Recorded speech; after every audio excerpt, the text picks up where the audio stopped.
أعوذ بالله من الشيطان الرجيم. بسم الله الرحمن الرحيم.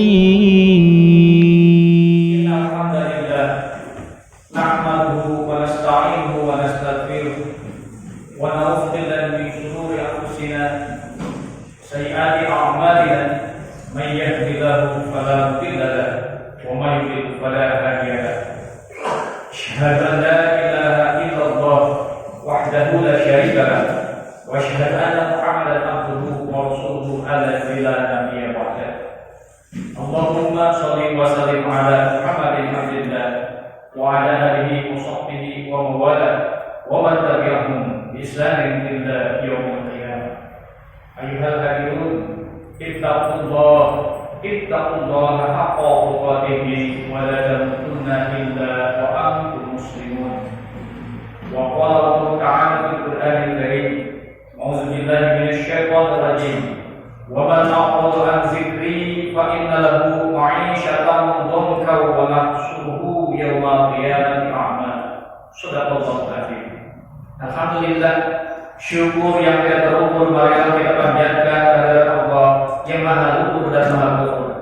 Seraya memanjatkan segala puji yang terpuji kepada Ilah Rabbi, Rabbul Izzati, Zat yang maha tinggi dan maha suci, yang senantiasa melimpahkan nikmat dan rezeki pada semua makhluk yang ada di muka bumi, yang mana jika kita menyadari sejak dilahirkan sampai saat ini tak pernah berhenti Allah Subhanahu wa Ta'ala memberikan kita semua nikmat dan karunia-Nya hingga kita dapat bermuajahah, memenuhi panggilan dan seruannya, memenuhi undangannya, melaksanakan kewajiban sholat Jumat di tempat yang mulia ini, di waktu yang mulia ini, dan kita dikumpulkan insyaallah beserta orang-orang yang dimuliakan oleh Allah Subhanahu wa Ta'ala dalam keadaan sehat jasmani dan rohani, sekalipun saat ini masih dalam keadaan pandemi.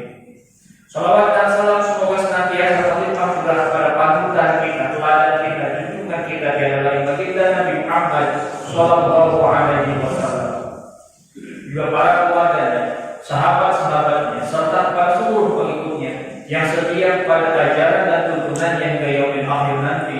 Insyaallah mudah-mudahan termasuk kita di dalamnya. Lalu pada kesempatan yang berbahagia ini kami mengajak dan berwasiat khusus kepada diri kami pribadi dan umumnya kepada jamaah Jumat sekalian. Marilah sama-sama kita di setiap waktu yang bergulir ini untuk meningkatkan, memperbaharui, mempertebal, menyegarkan kembali iman dan takwa kita kepada Allah Subhanahu wa Ta'ala. Tentunya dengan iman dan takwa yang sebenar-benarnya, ya dengan jalan melaksanakan segala perintah Allah dan menjauhi segala larangannya. Hadirin yang dimuliakan Allah Subhanahu wa Ta'ala, hari raya Idul Adha 1442 Hijriah baru saja berlalu 3 hari yang lalu, dan saat ini adalah masih dalam hari tasyrik 13 Zulhijjah 1442 Hijriah. Inilah kemurahan, kepengasihan dan keadilan Allah Subhanahu wa Ta'ala. Barang siapa yang baru memiliki rezeki hari ini, masih ada waktu beberapa jam lagi sebelum matahari terbenam untuk menunaikan ibadah yang sangat besar pahalanya, yaitu kurban. Dalam momentum pandemi COVID-19 atau Corona ini, marilah kita jadikan momentum Idul Adha ini sebagai saatnya untuk melakukan taubat dan nasuha, baik secara personal maupun secara kolektif, dengan nilai-nilai ajaran yang telah dicontohkan oleh keagungan, kemurnian dan kemantapan akidah dari Nabi Ibrahim alaihissalam dan putranya Ismail alaihissalam. Hadirin rahimakumullah, bahwasannya pandemi ataupun musibah yang banyak terjadi di sebuah negeri itu sesungguhnya adalah bagian dari peringatan Allah Subhanahu wa Ta'ala bagi kita semua untuk kembali kepada jalannya. Maka sekali lagi, taubat dan nasuha baik secara personal maupun secara kolektif ini adalah sebuah keniscayaan supaya kita mendapatkan pengampunan dan keridhaan Allah Subhanahu wa Ta'ala. Hadirin rahimakumullah, Nabi Ibrahim dan Nabi Ismail alaihissalam telah membuktikan bentuk pertobatan nasuha yang hakiki itu adalah dengan pasrah, berserah diri kepada apa yang menjadi ketetapan Allah Subhanahu wa taala. Nabi Ismail adalah buah hati yang sangat didambakan kehadiran. Setelah sekian lama, puluhan tahun menginginkan ada diberikan seorang putra, tapi Allah menguji kesabaran Nabi Ibrahim. Setelah diberikan putra itu, ada perintah untuk ditinggalkan untuk menunaikan kewajiban risalah dakwah. Ditinggalkanlah Ismail dan ibunya, yaitu Siti Hajar. Setelah beberapa belas tahun berlalu, ada kesempatan untuk bertemu, tetapi Allah Subhanahu wa taala menguji kembali kemantapan dari akidah Nabi Ibrahim. Falamma balagha Musa ya qala ya bunayya inni ara fil manami anni adzuka fanzur madza tara. Maka ketika anak itu sudah sampai pada usia balik, pada usia yang sanggup berusaha untuk membantu ayahnya, maka Ibrahim berkata, wahai anakku, sesungguhnya aku melihat dalam mimpiku bahwa Allah Subhanahu wa taala memerintahkan untuk menyembelihmu. Maka pikirkanlah apa, bagaimana pendapat? Bagaimana reaksi dari Nabi Ismail?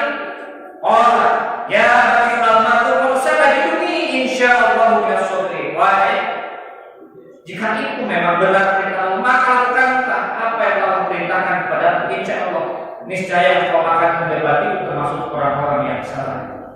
Maka nilai dari kurban, sesungguhnya Nabi Ibrahim dan Nabi Ismail tidak hanya dalam Idul Adha ini mengajarkan nilai-nilai luhur dari ibadah haji dan kurban, tetapi bagaimana memberikan spirit ruhiyah, nilai-nilai perjuangan dan pengorbanan. Maka nilai yang pertama dari kurban yang kita pelajari dari Nabi Ibrahim dan Nabi Ismail adalah bagaimana kita harus memiliki kesabarannya. Ibrahim telah membuktikan kecintaan terhadap anaknya tidak melebihi kecintaannya kepada Allah Subhanahu wa taala. Nabi Ismail pun telah membuktikan kecintaannya terhadap dirinya sendiri tidak melebihi kecintaannya kepada Allah Subhanahu wa taala. Ia rela untuk disembelih oleh ayahnya apabila memang itu untuk memenuhi apa yang telah menjadi seruan syariat Allah Subhanahu wa taala. Mereka hadapi perintah itu dengan penuh kesabaran. Maka kesabaran ini membekali kita dalam kehidupan PPKM darurat ini, dalam masa pandemi ini, ketika jalan-jalan ditutup, akses untuk beribadah diberikan protokol yang ketat, kemudian untuk usaha juga banyak pengawasan dan sebagainya. Inilah ujian kesabaran bagi kita. Sebagai bentuk dari ikhtiar kita memutus mata rantai penyebaran virus, maka kita patuh dan sabar mengikuti apa yang telah menjadi ketetapan protokol kesehatan itu. Dan kesabaran ini yang kita hadapi ini jauh berlipat ketika kita juga harus menghadapi kenyataan dan meningkatkan frekuensi kesabaran kita ketika aturan-aturan itu terkadang menjadi berstandar ganda. Ketika suatu daerah zona merah dalam 2 hari bisa disulap, besoknya menjadi zona kuning, besoknya bisa menjadi zona hijau. Karena apa? Ada pejabat tinggi negara yang akan hadir di tempat itu untuk memenuhi acara dari para pengusaha. Atau ketika lebaran kemarin kita dilarang untuk mudik, tetapi aturan itu menjadi standar ganda, kenapa objek wisata boleh dibuka untuk para wisatawan? Inilah kesabaran kita harus lebih ditingkatkan. Nilai yang kedua adalah nilai rela berkorban dan ikhlas. Di dalam keadaan pandemi ini, seperti yang disampaikan dalam mukadimah tadi oleh pembawa acara, bagaimana empati kita memiliki simpati terhadap orang-orang yang memang harus kita tolong, sehingga kita dicap sebagai pendusta agama jika tidak memiliki sensitivitas. Dalam keadaan pandemi ini dituntut bagi kita, terlebih lagi yang memiliki kelebihan rezeki, untuk rela berkorban menolong sesama, membantu orang-orang yang melakukan isolasi mandiri di rumahnya, membantu orang-orang yang kesulitan secara ekonomi, sebagai buah dari akidah yang mantap. Dan yang ketiga yang paling penting dari nilai yang telah diteladankan oleh Ibrahim dan Nabi Ismail adalah bagaimana kepatuhan tunduk atas syariat Allah Subhanahu wa taala. Nabi Ibrahim telah membuktikan cinta yang hakiki, yaitu kecintaannya kepada Allah Subhanahu wa taala, dan menggugurkan cinta yang rendah, yaitu cinta kepada anak, harta, dan dunia. Begitupun Nabi Ismail alaihissalam. Saat ini sesungguhnya apa yang disampaikan di awal tadi, melakukan pertobatan nasional, taubat nasuha, taubat kolektif, yaitu kembali kepada kepasrahan, kembali kepada kemurnian kita berserah diri terhadap syariat Allah Subhanahu wa Ta'ala. Banyak saat ini ada suatu kekuatan, suatu kelompok yang dengan lancar itu membandingkan Al-Quran dengan gagasan atau ide pikiran manusia. Padahal sesungguhnya Al-Quran tidak layak untuk disandingkan dengan pikiran manusia. Mengapa? Al-Quran itu adalah kalamullah.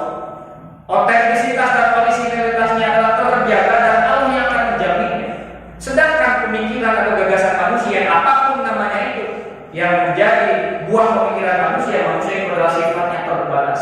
Maka lancar orang yang membandingkan dengan pertanyaan memilih mana, Al-Quran atau sebuah ideologi atau pemikiran manusia, apapun namanya itu. Dan itu tidak equal, tidak seimbang, tidak sebagi.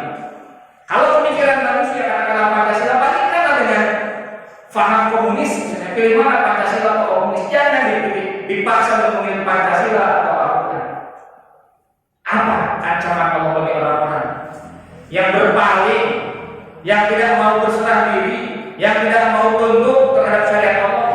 Diterangkan dalam kalimat dari surat Al ayat 124. Wa man a'rada an dzikri fa inna lahu ma'isyatan dhanka wa nahsyuruhu yaumal qiyamati a'ma. Dan barang siapa berpaling dari peringatanku, maka sungguh dia akan menjalani kehidupan yang sempit dan kami akan mengumpulkannya pada hari kiamat dalam keadaan buta. Imam Ibnu Katsir dalam tafsir ayat ini menjelaskan berpaling dari peringatanku adalah berpaling dari seruan-seruan Allah, tidak merasa terpanggil dengan seruan Allah, dan disampaikan dia akan menjalani kehidupan yang sempit. Apa kehidupan yang sempit itu?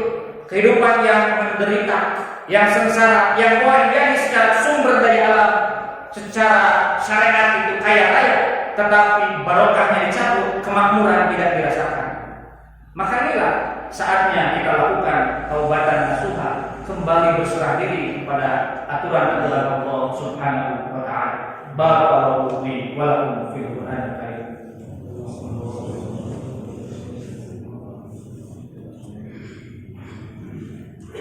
Alhamdulillahilladzi hadana li hadza wa ma kunna linahtadiya lawla an hadana. Asyhadu an la ilaha illallah wa haqqul mubin. Wa asyhadu anna Muhammadan abduhu wa rasuluhu sallallahu alaihi wasallam. Allahumma shalli wa sallim ala Muhammadin wa ala alihi wa sahbihi ajma'in wa man tabi'ahum bi ihsan ila yaumil din. Ayyuhal mu'minun wa tanzur nafsun ma qaddamat liqad wa taqullah innallaha khabirun bima ta'malun.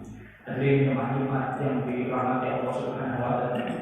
Paling akhir secara filosofis dan psikologis, sesungguhnya ibadah kurban mengajarkan kita ketika kita menyembelih hewan kurban, memotong hewan kurban, menyaksikan hewan kurban disembelih, saat itulah kita mendeklarasikan diri, ya Allah, saat ini juga aku membunuh sifat-sifat hewannya yang bersembayang di dalam diriku ini. Apa saja sifat hewannya? Rakus, tamak, tidak peduli terhadap saudaranya, tidak tahu malu, kasar dan lain sebagainya. Maka sesungguhnya ketika kita menyembelih hewan kurban atau menyaksikan hewan kurban disembelih, saat itu marilah kita mantapkan diri kita, ya Allah, saya mendeklarasikan diri membunuh sifat-sifat binatang, sifat-sifat hewan, memenggal, memangkas, memotong sifat hewan yang berada pada diri ini. Maka dalam hal ini marilah kita jaga diri kita, keluarga kita dari godaan-godaan syaitan yang saat ini memang merajalela apapun itu bentuknya. Betul, saat ini sudah tidak ada lagi berhala yang berbentuk patung, tetapi berhala modern saat ini jauh lebih beraneka-ragam. Maka dalam hal ini marilah kita berdoa kepada Allah Subhanahu wa Ta'ala. Kita tundukkan hati dan kepala kita, bermunajat memohon perlindungannya, memohon taufik dan hidayah. Mudah-mudahan kita termasuk dalam golongan orang-orang yang diridhoi oleh Allah Subhanahu wa Ta'ala. Inna Allaha wa malaikatahu yusholluna 'alan ya ayyuhallazina amanu shollu 'alaihi wa sallimu taslima. Allahumma sholli 'ala Muhammad wa sallim radhiyallahu tabaraka wa ta'ala kullu sahabat rasulillah ajma'in. Allahumma ighfir lil mu'minina wal mu'minat wal muslimina wal muslimat al ahya minhum wal amwat innaka antas sami'ul 'alim wa ya Rabbana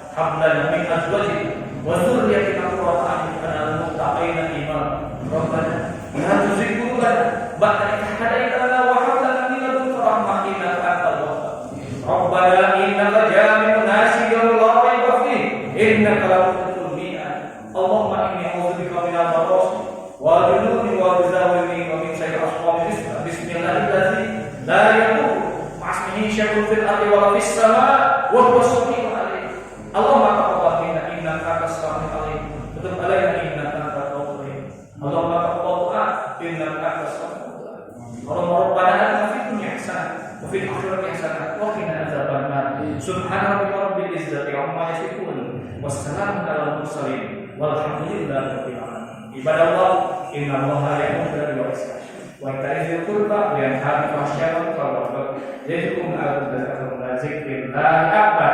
Aqimus shalah.